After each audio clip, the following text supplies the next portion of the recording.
Hello, and welcome to the backstage of... I'm Sarah Lacy, by the way. Oh, This is Paul I was just about to introduce you.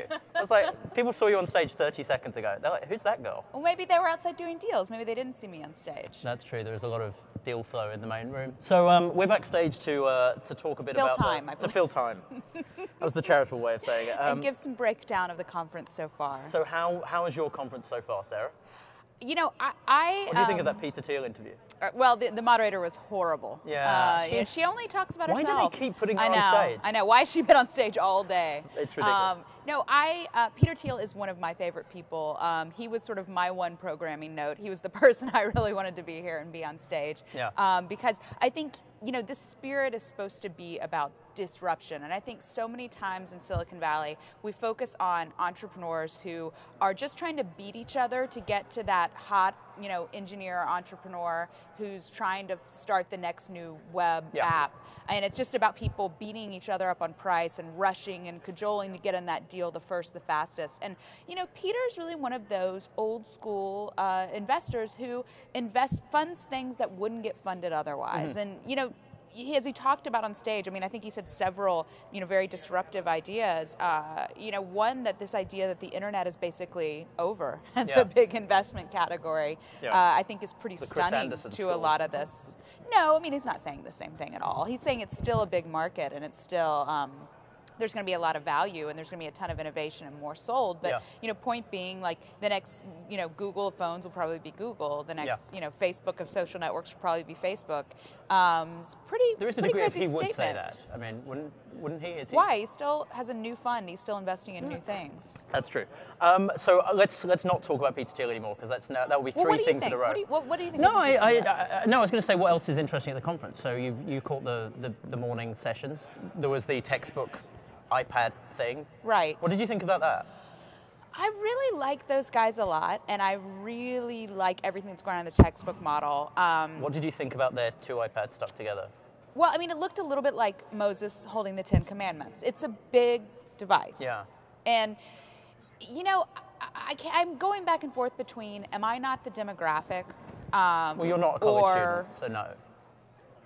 But is that why I don't like it, or is it because it's just not a great? Because, like, the thing is, I love to take notes. I take notes all the time, even still as a reporter. And so in that sense, I kind of am like a college student. I think I am kind of the demographic. But I don't want to write on a screen. No. I mean, I totally agree with their premise that you think differently when you take notes versus type. I think they're right on. But I just don't. It's kind of like on an iPhone.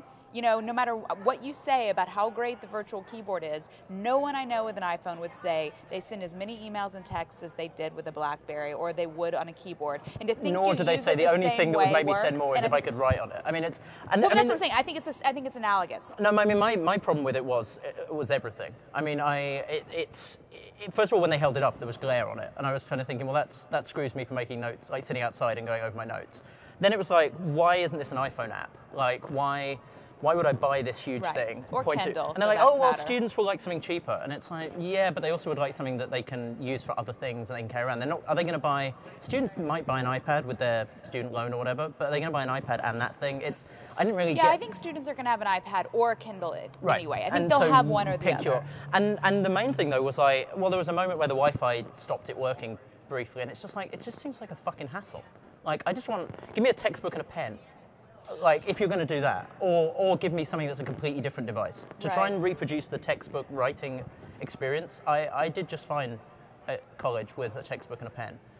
Yeah, and I think people are still going to maybe not use a textbook and a pen, but a notepad and a pen. Yeah. I mean, that's my concern. I think the textbook answer... Well, the thing was to combine the two. You know, I mean, they obviously, what they want to do is shift more textbooks. I mean, that's like, they want to sell downloads of textbooks and stuff. So I think they were trying to, like, combine, oh, you can keep your notes and have your textbook.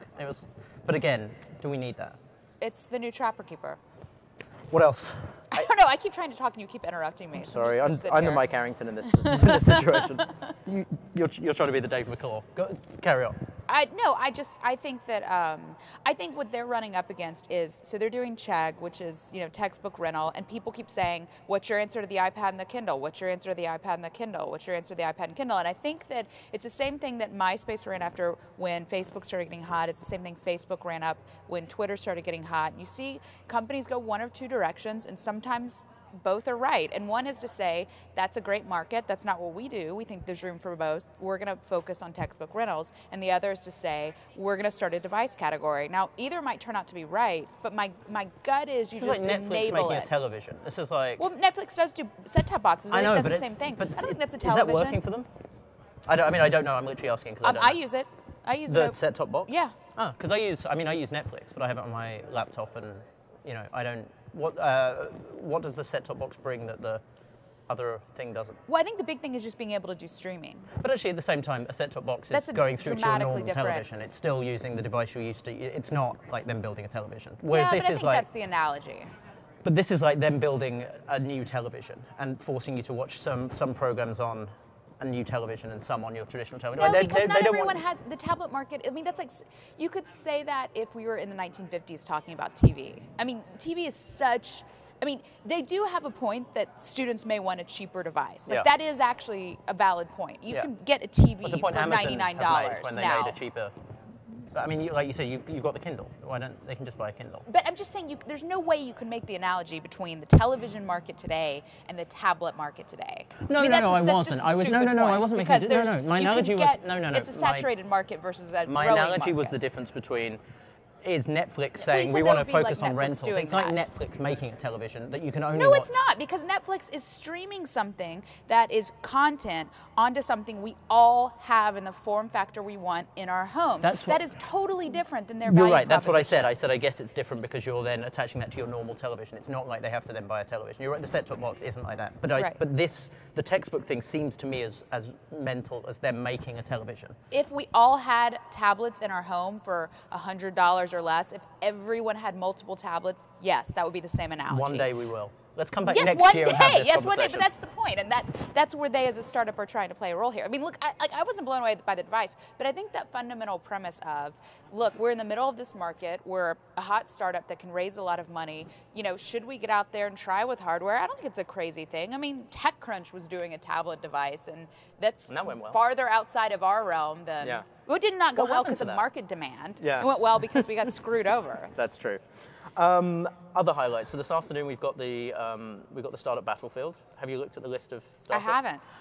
I looked at it last night briefly.